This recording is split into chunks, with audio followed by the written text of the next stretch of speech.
Hello, it's me, Sam Baker. And before we go on with the show, I want to tell you about an exciting new initiative coming from The Shift. Many of you have asked how you can support the podcast further and get more Shift into the bargain. Well, now you have the opportunity to do just that by joining the Shift community.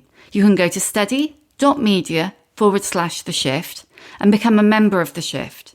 In return for supporting the podcast, you'll receive exclusive weekly newsletters, community membership, and plenty of other perks aimed at bringing us all closer together. That's steady.media/The Shift.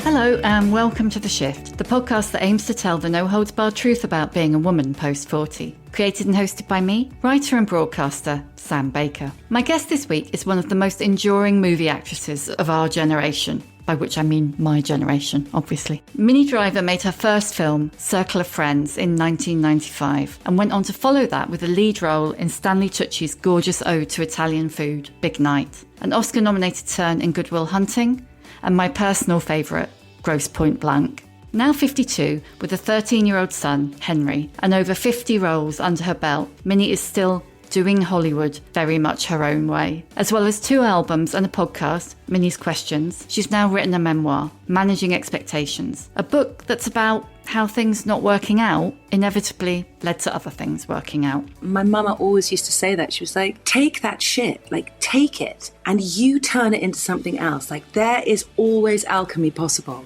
Minnie joined me from her LA home to tell me why being called outspoken makes her want to punch walls, overcoming the curse of other people's expectations, and her own, why she always felt like a failure for not being married, how getting fired never feels any less unjust, and has things to say about why Hollywood dudes can be creased, but women can't. Thanks for coming on. You're welcome. Thanks for having me. I was reading an interview with you earlier where you said, with your podcast, there's no tarting around with what are you promoting? And it really made me laugh. Yeah, I do feel like it's cut to the chase, always. I was just interviewed by this really nice girl. I find journalists are always really nice, and then their pieces can often not be really nice. Because there's something that happens in the synthesis of passing a human into print, particularly someone who's maybe well known. But she said, you're known as being quite outspoken. And I have to say, it is a trigger word for me in a way that makes me want to punch walls. Really? Because I just don't ever hear that term applied to men. No. Women are outspoken as if there were a level above which it is outside of some kind of norm, as opposed to just being articulate in what you think about the world. It's the word difficult as well, isn't it? It's like, yeah. I don't think I've ever in my life heard a man described as difficult. No, never, ever, ever, ever, ever, ever. In my industry, it has ruined women's careers. It's definitely affected mine when that has been applied to me, for sure. You refer to it as the Scarlet D in the book. Tell us about that. That was, very early on, saying no to an experience that was, nowadays, the reporting on a young, a 21-year-old woman being ushered into a room that was full of men with their jackets off, at watching her pretend to have an orgasm while eating chocolate and leering and making comments and sort of heckling from the back. You wouldn't believe that. I don't think that would happen these days. But in this chocolate commercial where they wanted to emulate the scene of Meg Ryan having an orgasm in When Harry Met Sally, I did it once and it was so embarrassing and strange. But then they wanted me to do it again, which I do think is kind of hilarious because they wanted a bigger orgasm for the advert that they'd show in the Netherlands because, apparently the Dutch, they have bigger orgasms. So I did think it was quite funny, but then I realised, looking at round 2, looking out at the faces of these revolting ad executives, there wasn't a woman there. It was their lunch hour, and you suddenly realised that you were this disgusting entertainment for lunchtime. I just said I wouldn't do it, and then there was a whole chorus of, ooh, everybody else will do it. Everybody else will do that. And then, of course, the casting director called my agent and was like, yeah, she was very difficult. She was very difficult in the audition. So The word difficult for women, I never believe it ever until I've met someone. It's just standing your ground half the time. Yeah, it is. And also just saying no. And you don't have to say no in an angry, shrill way. The idea of difficult is like that a woman, has to throw a flower pot across a room and just miss a man's head as she's screaming no, rather than, no, this feels weird. I prefer not to do this. It is odd how women are metabolized, and that other women agree with that. We've all agreed.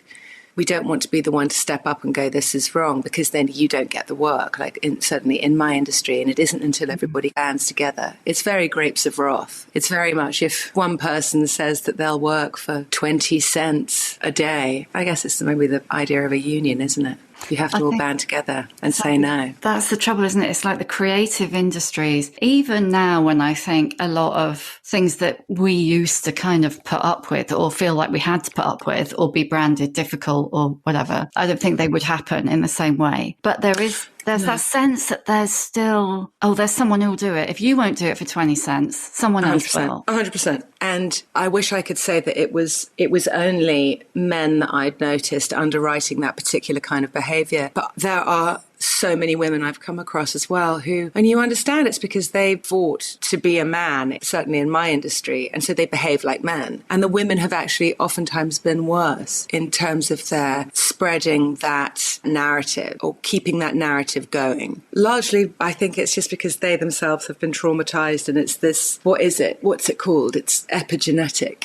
It's like these traits that are passed down. They're not actually genes, but they are behaviors.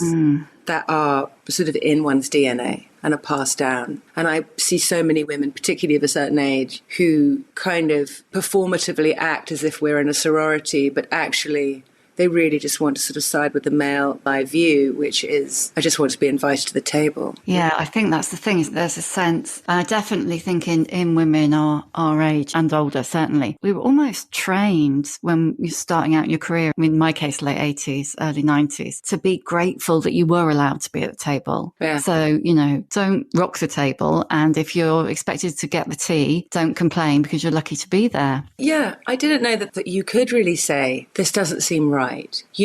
Harvey Weinstein wanting you to sit on his lap. I didn't think that was wrong. I thought that's just what you did. That's just what it was. Or watching other girls do that. Like, if you want to have this career, you must do these things. And I think it's so much to do with education in young women. And I see that the wonderful thing is seeing that happening more now, where young women and girls are being educated to say no. And this is what consent looks like. And however much the naysayers of political correctness and the eye rolling, how annoying this all is, these kids are fundamentally feeling what the difference between right and wrong. And I watch my son, who's 13, who'd never for an instant assume that one of his classmates who's either non-binary or a girl has any less of a right to have an opinion, or, and in the same way, they're just as annoying and just as, it is equal.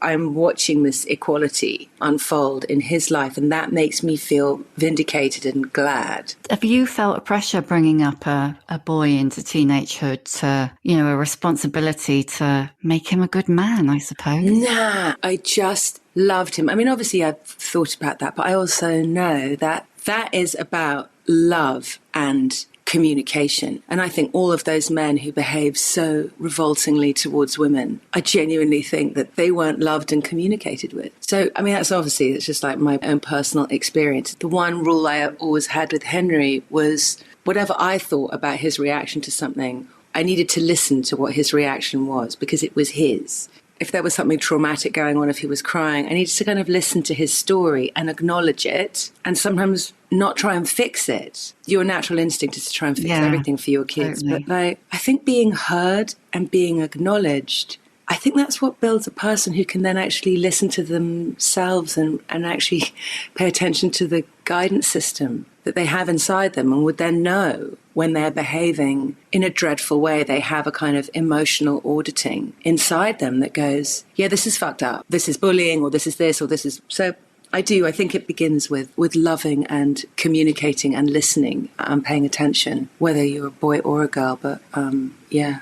Henry's a good man. Yeah, I listened to him on your podcast. He's mind-blowing. He's a funny cat. It's like, wow, he's incredible. But I think he's also the product, remember, of like a single mum. I think I got a nanny when he was 9 months old because I had to work. Like I didn't have any income. And she is one of the most amazing women. You know, she's from El Salvador and she is the kindest, surest, most confident, loving person and very solid boundaries, which I think I didn't have growing up. So she taught me boundaries and together, you know, it was just us. So I think Henry, consequently, he's very articulate and he knows what he thinks because he was really given the space to do that. And there wasn't any fighting around him. There was no conjecture. There was no like, well, we should raise him like this or we should do that or having to be something for a dad or having to be this thing for a mum. I think he kind of, I don't know. Maybe he just came in like that as well. He's just a good bloke. Do you think the way that you grew up, did that affect the way that you've brought Henry up? Yeah, it did in really positive ways, particularly the stuff that was not going to be repeated, like the things that were really difficult, which I think was a lot to do with like my emotionality was pretty off the charts when I was a kid. And I think my parents just had no idea how to deal with a very emotionally articulate kid. But like I said, with all the love in the world to my parents, because they're just fantastic and as flawed as the rest of us. Also that generation, you know, my dad was born in 1921, my mother was born in 1937. Like sitting down and patiently listening to children was like not part of the remit. But I think I just listened more to Henry. But all the adventure and all of the bravery and all of the work ethic that both my parents had and the absolute curiosity and interest in life and that stop complaining and get on with it and explore a bit further. Like, you know, if you don't like the way that it's looking, see what you can change, accept what you can't and just get on with it. Like that is so helpful and great. And I hope I'm passing on the best of the things that my parents gave me and, you know, maybe modifying the things that were more difficult. Yeah, there's a thing your dad said to you when you were at drama school or leaving drama school, and he said you've got to keep the intention clear but stay out of how it manifests. That's such a brilliant thing. It just made me think, oh, wow. I think he got that from a self-help book that I made. Yeah. No, but it's true. I think it's true for now. I mean, I struggle with that every day. I think about it's why I put it in the book. It's like, you know, so I can look at it and go, fuck, he was absolutely right. Like still, like query and go, why is this thing not showing up? And it's like, well, perhaps it is, but just in a different way. And perhaps you just need to be a bit patient and stop insisting that it needs to look a particular way to qualify your happiness. You know, get off that idea of conditionality and expectation. I think a lot of it is to do, isn't it, with the time frame that's almost imposed on us from, I don't know, it feels like life imposes it, but the media and all kinds of things, like things you should have done by the time you're 30 and things you should have done by the time you're 40. And so it kind of injects dissatisfaction, if you like. 100%. Like, oh, I haven't met that deadline. Yeah, I've become recently obsessed with that idea. And I wish I should have made a list to kind of be able to reel it off. But that idea of things to do before you're 30 and, you know, why people get married and why we have children and jobs and money and mortgages and all these things that are basically us just wandering humans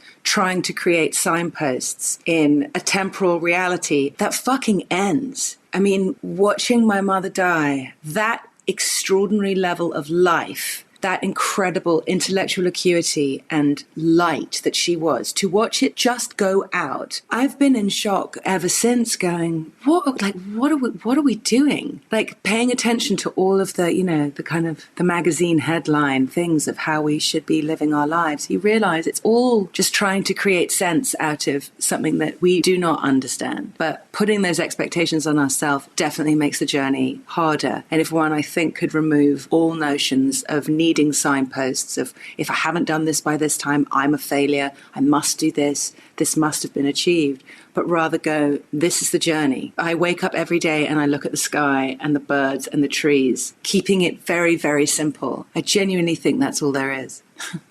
I really do. I think all the other stuff is just mind created and it's mostly torture. Yeah, it's self-torture. Well, it's like even the notion of ambition, it's the kind of way of creating targets for yourself and either not meeting them and beating yourself up or meeting them and immediately creating another one. And that's exactly it. Like there is no there. There is no, and I genuinely don't mean this to sound dark. I actually think it's incredibly hopeful. The only there that is there is death. in terms of like being a human. And we don't even know that that is what we would in a human way call an end. It is the end of something. You know, there's so much evidence that nothing really ends in this energetic universe. It's constantly recycling. But I think we make it so much harder for ourselves. But I also think that's because we're constantly trying to distract ourselves from this ultimate idea that there potentially isn't an actual meaning to this life. Yeah. I don't think there is. I think meaning is assigned. I think everybody assigns meaning to make themselves feel better about the fact that they're going to die. And I don't think that's a depressing idea. I actually think it's incredibly galvanizing. And I don't know, I feel like it should encourage us to be where you are and like whatever that looks like, and just enjoy as much of it as possible, as much of the whole temporal landscape, because who knows what there is beyond that, but we're never going to know until we're there. So, but yeah, the expectations, I think that's why I called the book Managing Expectations, was because it was deeply ironic for me. Like, all these expectations that we put on ourselves, that are put on us by other people, are just, you know, an added weight into what is already, you know, a complicated journey, because we don't know why we're here. I don't know that there's a reason. No, I think we have to believe there's a why, because it's kind of too scary to think that there might not be, that there might not be a great big point to it. I think, but isn't it also really emancipating to go, well, all right, so let's just say that there isn't a great big point, that there isn't a great big meaning to this life. If that were true, so if somebody came down and went, there is irrefutable evidence that there is no meaning to life, what would you do? You'd still be breathing. You'd still be in your life, hopefully surrounded by a few people that you love, like doing things that you enjoyed. Or, I mean, I wonder if it would just take the pressure off, and if one could go, perhaps it's about just being in the is-ness, you know, the is of like, of being, and not worrying so much about if I don't get that bonus and make this amount of money by this time, I am a failure. I mean, the narratives that we tell ourselves, if I'm not married, like that was a big one for me. I felt like an utter failure through most of my life for not being married. And I'm finally with a man who categorically will not get married because he says he doesn't want to be in a throuple with any kind of government institution, which I think is hilarious. Completely hilarious. He sounds great. Yeah, he's really good, actually. He's brilliant and has been through so much in his life personally for him to be in a place where he really does. He is the best I've ever seen at just getting up in the morning. And even when everything is falling in and is for shit, he rolls up his sleeves. And I think that's just such a wonderful, wonderful, wonderful talent. That's so interesting, isn't it? Because it sounds like you come from a family of doers, and you are a doer, and you found a doer. Yes, but I subscribe to failure and he doesn't. He just doesn't. And I intellectually do not believe that it's true. I believe every single thing is good and is okay and is unfolding into something else. And yet I am felled by things not working out. I mean, really, really, it's, what is it they say, you know, you teach best what you need to learn yourself. I mean, maybe that's why I wrote a whole book about how shit not working out is other stuff working out. And I have this evidence in my own life, and yet I'm still here going, this really feels like it's not working. It's so funny, isn't it, the way that we judge ourselves, because from outside, your life doesn't look like there's loads of shit. I mean, I know because I've read the book that there was lots of shit that didn't work. But from outside, everybody's lives from outside, you only see the things that have worked. You don't see Minnie Driver, who has felt like a failure because she hasn't married her whole life. You see Minnie Driver, who's had 50 roles, you know. Or just getting, you know, whatever it is of just being, you know, rejected. Like I just got fired off a film recently. They pursued me really hard to be in this film. The deal was done. And then the woman who is the lead of the movie, she just decided that she wanted her friend to be in my part. And I'm not kidding. It got to the point where it's like, well, you can sue them and you'll win and get the fee that you were promised. And there's an inked deal here in front of you. But for me, it's like, well, I have to then go through the absolute horror of litigation, which will suck the soul right out of your body and brain. But I'm sitting there going, this is so unfair and this is so fucked up, and there's actually nothing I can do about it. But you know, you don't put that on Instagram. No, you don't put a weepy video going, this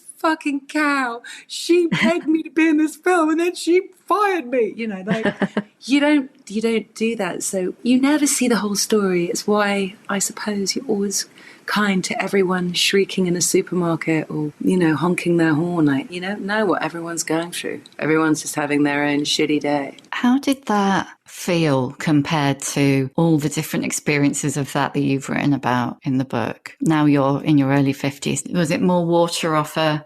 Oh my God, I wish. Ultimately, yes. Here's the thing, because I've done a lot of work around this, just, you know, therapy-wise and really thinking about it and then writing about it. It didn't take long, but it felled me. It felled me that there was a female producer as well and this actor, that women would throw women under the bus, that they wouldn't honor an agreement. And that felt terrible. But it was my other women who came in and were like, it's not so much a reflection on you, it really is sort of a reflection on the paucity of those people. And you can't stop for that. And I think it was about a week of me just feeling just incredibly disposable and awful and sad on a lot of levels, that I was disposable and also that women are still treating women as badly as we say men have been treating us. And it's just like that felt full of hypocrisy. But then it was done. But then it was like all the other stuff kicks in. And I guess that's maybe what it is. You hope that all those books you've read, maybe a book that you've written, therapy, things kick in and go, you know what, if I just lie down and feel bad about this, then it just does nothing. I'm just wasting more of this sort of precious life. So I throw it off and then I'm going to use it. I'm definitely going to use it. There's definitely something great to be written, not in a vengeful way, but also definitely in a vengeful way. But Totally. to use it as fuel, to examine stuff, to kind of offer that up. Like it feels, my mama always used to say that. She was like, take that shit, like take it and you turn it into something else. Like there is always alchemy possible. But I definitely get hung up on it's not fair. And how could it possibly be? And how do they get away with it? Like I have a massively vengeful aspect to me, but it's such a big part of my psyche. It actually acts like an alarm bell for me now that I know when I'm feeling that way, nothing good is going to happen if I carry on listening to that. But there's probably a way of using it and turning it into something else, which is what I will definitely do.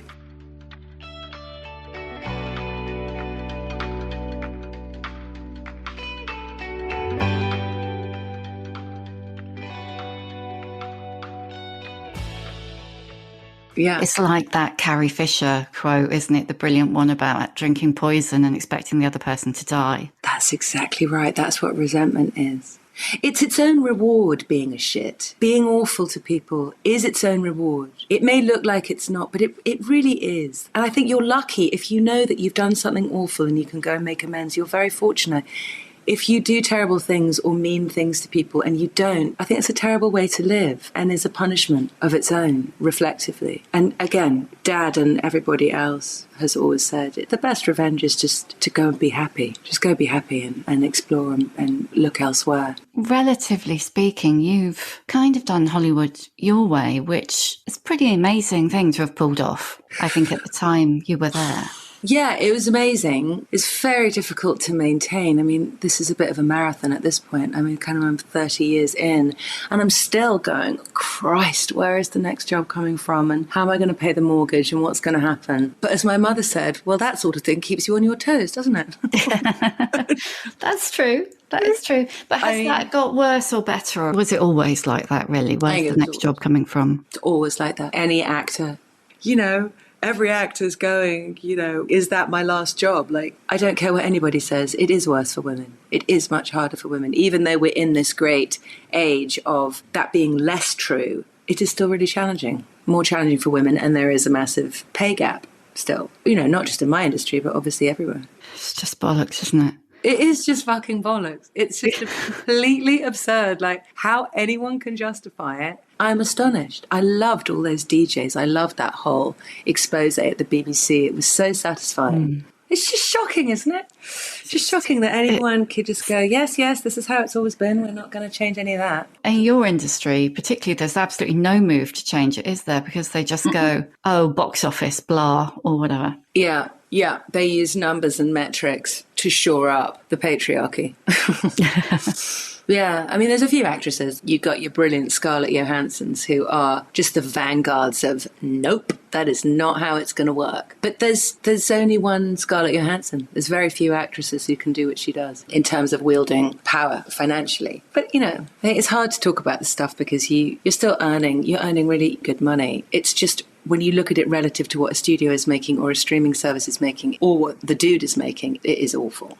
Yeah, I mean, it's like the straight comparison with the dude, isn't it? I think it's just that, really. It's kind of like, if it were equal, we would feel that there was at least something evolving. How do you look a little girl in the eye and go, you are worth as much as your male counterpart, and then in the same breath go, but you are going to make significantly less than him, even though you will do the same job that he does and perhaps even have a better degree? I mean, it's awful. Yeah, it's beyond grim. And then you throw in the aging, the inequality around aging. It's like, are there less parts? I mean, like you say, it does seem from outside, it looks like it's going better. Yeah, it's still, you know, it has always been wildly competitive. There are more roles for older women, but you're right, it's very much kind of like there's a handful of women for whom that is true consistently. I think with the advent of just there being so much more content, because there's so many more platforms now of streaming and of places for there to be television, you know, it is better. It is slightly better. I mean, have you felt, I'm not quite sure how to put it,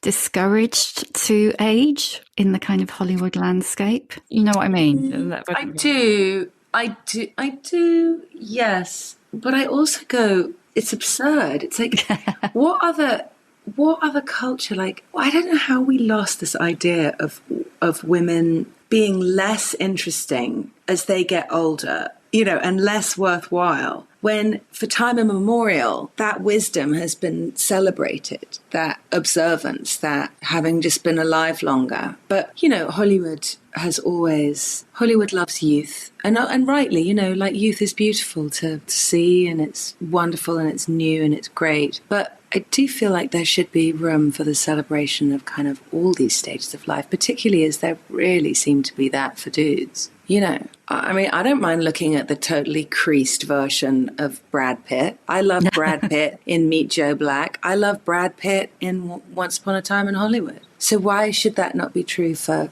the girls? Exactly. I mean, like, I'll take Keanu, any version of Keanu, frankly. 100%. 100%. It is strange how we are encouraged to and allowed to love men as they age. But women, you know, you either do too much plastic surgery and you look bananas, or you don't do any and you look older, or you look your age, or you've gained a bit of weight, or you've lost. I don't know.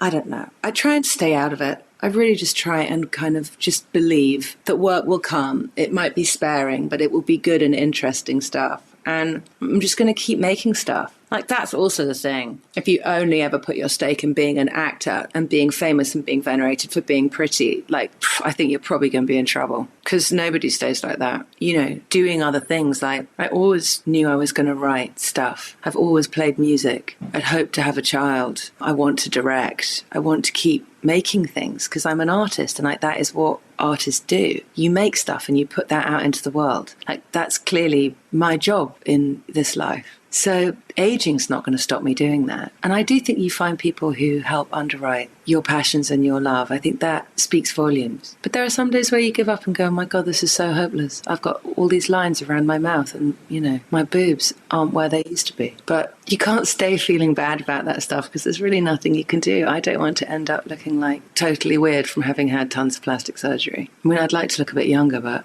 I'm not, you know.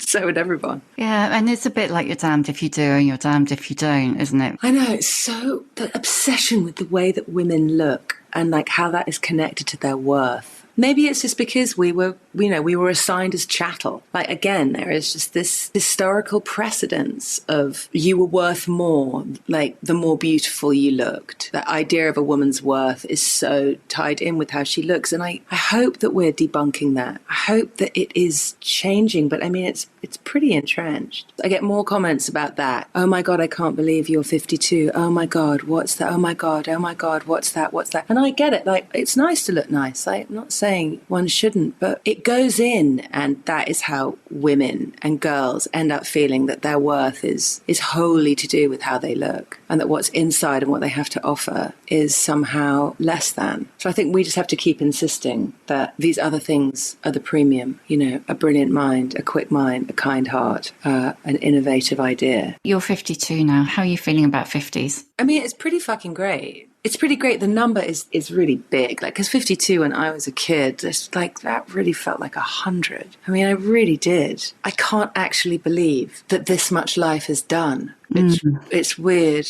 And my mama always used to say that, you know, she was like, it's just the weirdest thing because you don't age on the inside. Like, you don't feel that number. You still feel as vital and as new as... I feel like I'm permanently really where I think I am is around 28, 29. Like, that's how I feel. I still do all the same stuff physically that I did then. Like, I still surf, I dance, I run, I do yoga, I do all the physical stuff. And I mean, I do have to take care of myself a bit better, I guess, but I didn't take care of myself very well when I was 29. So, but yeah, it's tough. It's tough, just the external, like the number of it. And also I feel like time's running out. Like I wake up every day feeling like there just isn't enough time. There's so much that I've got to do and I've got to get it done. But I also know that's because I just lost my mum, you know. Yeah. And she wasn't done. She was 84 and she was not done. Like, she just started a new business. Like, she was in her prime as far as I could see. Oh, man. She just started a business. Oh.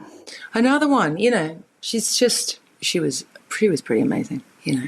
And she was very healthy right up until the day she died. It's, you know, I guess that's the way to go though, right? Just live a super healthy life and then just lights out. Yeah, I guess so. Tough, though, for you and your sister and family. Yeah, it was brutal. It was brutal. She was also such a great advert for getting older, because it didn't slow her down in the slightest. You know, you're a bit creaky. You have to kind of take that into account. But I just don't feel like there's any time to waste now. You're a big swimmer, aren't you? Yeah, I'm a big swimmer. I'm actually going to go for a swim now, and it's really cold and I'm quite scared. You like the cold, really, though, don't you? I do. It clears your head. It smacks you around and really just is like, be here now. Just, you have to focus on your breath. You feel like how incredible your body is, of like what it's doing, like how hard your heart is working. Like, it's where apart from when I'm with Henry and Addison laughing, it's where I feel most alive. As a kind of a fellow big hair person, I need to ask you, how do you deal with that? How do you deal with the swimming big hair equation? What are your tips? A lot of coconut oil, a lot of stuff to put on your hair before I go swimming, but there's no way around it. It's like, it makes your hair go mental and look crazy. But I do believe in a lot of natural, of sort of coconut oil and avocado and all that stuff, packing that on. Like, you basically got a big salad on your head. I'll sit around with that, but I couldn't not swim because of my hair. I loved the way you described it, because I am also a fellow person whose hair grows out, not down, and doubles in size. So, you know, a sniff of humidity. But when you said it was an expressive and independent character, I just thought, oh my God, you know, it's like growing up with that hair. Growing up with that hair with there really was no intervention. You know, I couldn't blow dry it myself. Like, I couldn't do that. Like, I was too little, particularly. Like, I just couldn't do it. There was nothing. Like, now, if I didn't put products in, I mean, if I don't put stuff in my hair after I get out of the shower, like, it's insane. Like, it's not, you know, it really is. Like, I don't know how, I mean, I do know how I did it. It was awful. I just had this giant puff, enormous curly puff of hair always, that I know if I'd had a few more products, I could have at least tamed it or shaped it. But the problem is I also wanted to hide behind my hair because I had such a kind of big face, and big hair only makes your face look big. I mean, the whole thing was just super awkward. But I think maybe it's fine. I love my hair now, you know. I've always loved it, actually, after I got through the teen stuff. Yeah, once it was that the kind of point that you either stopped fighting it or maybe grew into it. I think grew into it. And then when you start working and you work with all these different hairdressers who are like, oh yeah, no, try this, or no, do this. This is what you have to do. Or, you know, if you just tie it in a braid at night, it won't be so insane in the morning. And like, that was a revelation. I got loads of really good tips from the pros. That changed a lot. Yeah. But it's always the thing. And I see my son has the same hair as me, and it's just like this giant rat's nest on his head, and I'm always encouraging him towards some conditioner, but You can't, he's going to find his way with it. Yeah, he'll do his thing. Yeah. I just want to ask you, before I go to the questions that I always ask, where are you at in terms of menopause? We're very late menopauses in my family. It hasn't, I still get my period. I'm really? not as regularly as I did. So it definitely perimenopausal. But yeah, it hasn't kicked in yet. So you haven't had to do the kind of to HRT or not to HRT? I've definitely had those conversations, done a lot of research, and of course, once again, women would be absolutely fucked by the thing that will make you feel better, might also give you cancer. But on balance, and from the doctors that I've spoken to, just that's the way to go, it seems to me. All my friends, that's the way to go. So I don't know. I've kind of got a plan, I guess. I think you sound like you're a bit better informed than a lot of people, or certainly than I was. I mean, I was just a bit like, what the hell is this? I really wanted to do a lot of research because I was having massive mood swings, but I realised genuinely that was grief, and I wasn't sleeping. It was all grief, and I just went and I did all the research and did all the tests, and I talked to a lot of different doctors, both naturopaths and conventional, and it's really interesting. Obviously, every woman is different. I'm for a woman feeling better, and if that means you have to get screened more frequently for breast cancer, so be it. Do that. Be constantly doing breast exams. Do your mammogram I don't know. It's different for every woman, but I just want women to feel better and not suffer. Totally. Okay, questions that I always ask. What's your emotional age? Well, I was a bit of a mess emotionally at 29, actually. I am the emotional age of my age. I am. Emotion is my currency as an actor and as a human. So it's grown with me. There are certain parts that I think will always be in arrested development. There are always bits of insecurity and of not being heard that will be stunted. And I've just made my peace with that. But I think emotionally I'm pretty where I'm at. But I do cry a lot. I don't know what that means. You've always been a crier. Yeah, love a good cry. Good. Feels good. I think can be distressing for the people around you. I try to go and do it underwater, which is good. But it does make you feel better. It's exhausting, but it does make you feel better. Give us a book recommendation. It can be something that you read really recently that you loved, or something that's had a long impact on you. Yeah, no, I'm obsessed with this book by Saba Sams, Send Nudes. I'm so interested in young women's voices. I really, really am. Anthropologically, just to see what has evolved and what isn't, and also where they're at. And she has this beautiful, unaffected, surgical voice. It's just brilliant. Let's bump that right up my pile. Yeah, I think it's really good just to go in and go, who's young and what's up? And good independent booksellers will tell you. What advice would you give younger women? Don't take any shit. Just don't feel like you have to. And speak up. There might be reprisals, but speak up anyway. And, there are always allies. Look for allies. Don't feel that you're alone. I always felt like I was so alone in speaking up, and I wish that there had been people that I banded together with, or found older people. Find older people to talk to. That's also really good. Find mentors. Find allies in mentorship. Who's your old bird role model? I don't already know that I should call her an old bird, but I'm crazy about Christiane Amanpour. I just had her on my podcast, and I love people who exist in something that is irrefutably hard and full of conflict. And she literally came from the revolution in the country that she was from. She grew up watching that, and yet she has this breadth of life and lightness and spirit and curiosity that is so inspiring, and there's nothing bitter or regretful about her. And I really want to be that kind of old woman myself. She's not old. She's older. She's sort of slightly older than me. No, I'm not sure, but a bit older. I really aspire to being how she is. And she's older than me, so that's it. That'll do. Yeah. That'll do. What's your superpower? My superpower is I can stop babies from crying. I really can. You do? I don't know. I do know. When I just do it. I've done it on airplanes. It is a full-blown superpower. Even picking them up and they're screaming and reaching for their parent, if I can get them away from their parent and seeing them, I can calm a baby down. It's a mixture of jigging and singing. There's a frequency that must have a vibration that when you sort of you kind of, maybe you hit this frequency that those Tibetan monks hit, that just makes you feel good. And then rubbing and patting. But I can stop babies crying. It's extraordinary. Is that a post-Henry superpower, or is that a lifelong superpower? I don't think I'd really noticed it until I had Henry. It's really fun. It's an amazing superpower to have. I know. Definitely unique. Definitely never had that one before. And lastly, how many fucks do you give? Oh, fuck. It's so weird because it's like on one level, I don't give a single fuck. And on another level, I do. Like, I don't give a fuck that this awful actress and her awful female producer, both of whom are very famous actors and women, did this thing. And then the other part of me is like, what the fuck do I care about that? There's so much else to be getting on with. So fundamentally, I don't really. And I would encourage anyone not to. And then there are secret moments where I do. So maybe I give like one fuck. You do give some fucks, much less than I think, my mother's generation. Women used to have to, otherwise terrible things would happen to you. Not now? I think much less. I don't know. I don't feel like I've really been penalised for not getting married. I think I've actually been saved. Yeah. I really do. The amount of my friends who are either divorced or on marriage 2 or 3. I never really wanted to be married a bunch. I just wanted to be married to one person, but they never showed up. And that's okay. I think if they don't show up, better not to keep trying duds. Yeah, and I do think it's like, no, be in a marriage with someone. But I'm in a marriage with Addison. Like, we're in a partnership, but we're not married. That is an institutional contract that one can avoid. But it was definitely drummed into me that it was an important thing to be. So I did carry that for a long time. The idea of being chosen, I think. But fuck that, choose yourself. Exactly. Wear a big dress whenever you fancy. Buy yourself a rock. Yeah, exactly. Exactly. Buy yourself a ring. Oh, thank you, Minnie. All right. I've loved talking to you. Thanks so much. Thank you. Thank you for listening.